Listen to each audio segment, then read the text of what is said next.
Hi guys, here I am. I'm back to my channel. This is the night creation. Alright guys, so what I'm gonna do today, I am going to make my Aperol Spritz drinks. So, alright, so I'm gonna show you what I'm going to mix this. Alright, let's watch this. There you go. So here are my ingredients. First, I'm going to add the ice into the glass. Slice an orange for my garnish. Put orange.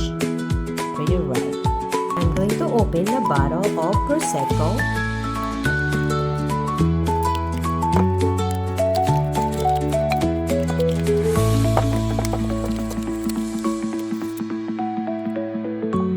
So here we go.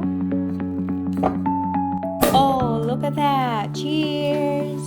There you go. I am ready to mix. This is my Aperol. Add into the glass with ice. Add the Prosecco. Sparkling Italian drink. Add the orange and garnish it. So, here you go. It is ready to drink. Cheers everyone and enjoy this beautiful day.